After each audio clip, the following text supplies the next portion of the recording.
Fellow citizens, on the eve of the 66th anniversary of our independence, I extend warm greetings to you and to all Indians around the world. My thoughts turn first towards the father of our nation, Mahatma Gandhi, who shaped our liberation struggle, and the martyrs who made supreme sacrifice for the freedom of our country, and great patriots whose relentless struggle liberated our motherland from the colonial rule of nearly 200 years. Gandhiji sought freedom from both foreign rule as well as the indigenous social chains that had imprisoned our society for long. He launched every Indian on a path of self-belief and hope for a better future. Gandhiji promised Swaraj, self-rule based on tolerance and self-restraint. He promised freedom from wanton deprivation. For nearly 7 decades, now we have been masters of our destiny. This is then the moment to ask, are we heading in the right directions? Gandhiji's vision cannot be turned into reality if we spurn the very values that were compulsory to his cause: sincerity of effort, honesty of purpose, and sacrifice for the larger good.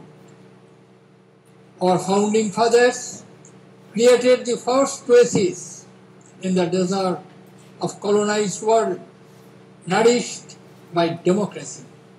Democracy is much more than the right to vote every 5 years.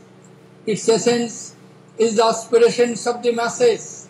Its spirit must influence the responsibilities of the leaders and duties of the citizens every day.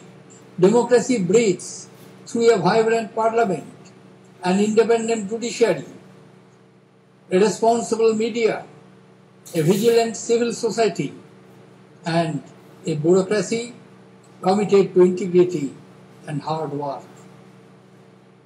It survives through accountability, not profligacy. And yet, we have allowed unbridled personal enrichment, self-indulgence, intolerance, discourtesy in behavior, and disrespect for authority to erode our work culture. The biggest impact of the decay in the moral fiber of our society is on the hopes and aspirations of the young and the poor. Mahatma Gandhi had advised us to avoid, and I quote, politics without principles, wealth without work, pleasure without conscience, knowledge without character, commerce without morality, science without humanity, and worship without sacrifice, unquote. We have to pay heed to his advice as we work towards building a modern democracy. The ideals of patriotism, compassion, tolerance, self-restraint, honesty, discipline, and respect for women have to be converted into a living force. Fellow citizens, institutions are a mirror of national character. Today we see widespread cynicism and disillusionment with the governance and functioning of institutions in our country. Our legislatures look more like a combat arenas rather than fora that legislate. Corruption has become a major challenge. The precious resources of the nations are being wasted through indolence and indifference. It is shaping the dynamism of our society. We need to correct this regression. Our Constitution provides a delicate balance of power between various institutions of the state. This balance has to be maintained. We need a parliament that debates, discusses, and decides. We need a judiciary that gives justice without delays. We need leadership that is committed to the nation and those values that made us a great civilization. We need a state that inspires confidence among people in its ability to surmount challenges before us. We need a media and citizens who, even as they claim their rights, are equally committed to their responsibilities. Fellow citizens, a reordering of the society can be brought about through the educational system. We cannot aspire to be a world-class power without a single world-class university. History records that we were the Sinosure of the world once. Takshashila, Nalanda, Vikramshila, Balavi, Sompura, and Udantpuri comprise the ancient university system that dominated the world for 1800 years, beginning 6th century BC. They were a magnet for the finest minds and scholars in the world. We must seek to regain that space. A university is the banyan tree whose roots lie in basic education, in a vast network of schools that build the intellectual prowess of our communities. We have to invest in every part of this knowledge tree, from seed, root, and branch to the highest leaf. Fellow citizens, there is direct relationship between a successful democracy and a successful economy. For we are a people-driven nation. People serve their interests best when they participate in decision-making at the level of panchayat and other forms of local government. We have to rapidly empower the local bodies with functionaries, and finances to improve their performance. Faster growth has given us the resources, but larger outlays have not translated into better outcomes. Without inclusive governance, we cannot achieve inclusive growth. For a developing country of more than 1.2 billion people, the debate between growth and redistribution is vital. While growth builds the scope for redistribution, redistribution sustains growth over time. Both are equally important.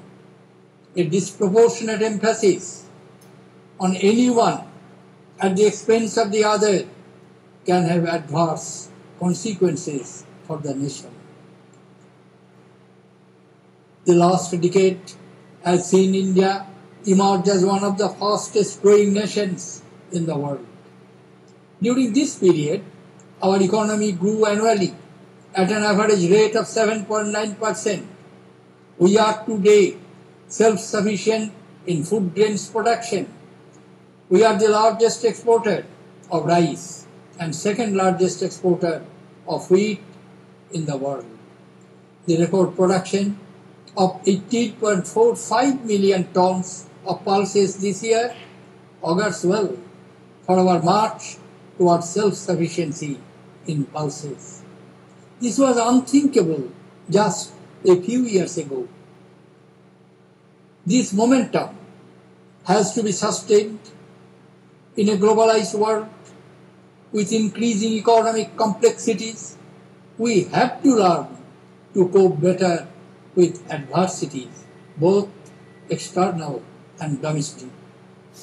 Fellow citizens, at the dawn of our independence, we lit the glowing lamp of modernity and equitable economic growth. To keep this lamp aflame, our highest priority has to be the elimination of poverty. Though a declining trend in the poverty rate is clearly visible, our fight against this scourge is far from over. India has the talent, ability, and the resources to overcome this challenge. Reforms that have enabled us to come this far have to be pursued at all levels of governance. Favorable demographic changes over the next 2 decades can pay us handsome dividends. It requires industrial transformation and rapid creation of employment opportunities. It also requires an orderly urbanization process. Several initiatives taken by the government in the recent past, including new manufacturing policy, the renewal of urban infrastructure, and the ambitious skill training programs, will need close monitoring in the coming years. We have given our citizens entitlements backed by legal guarantees in terms of right to employment, education, food, and information.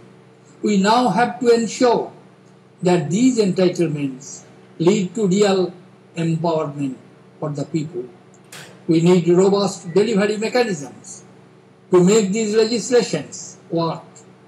New benchmarks of efficient public service delivery and accountability have to be established. The Direct Benefits Transfer Scheme, launched earlier this year, will bring in greater transparency, enhance efficiency, and eliminate wastage of precious resources. Fellow citizens, in our race for development, we must be careful not to disturb the balance between man and nature. The consequences of such imbalance can be disastrous. My heartfelt condolences to the many who lost their lives and the innumerable who suffered in Uttarakhand, and my salutations to those brave personnel of our security and armed forces, government, and NGOs who did so much to alleviate suffering. This tragedy owes as much to the avarice of human nature as to the rage of Mother Nature.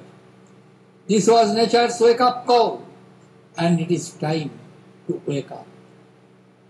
Fellow citizens, we have seen in the recent past grave challenges to our security, internal as well as external.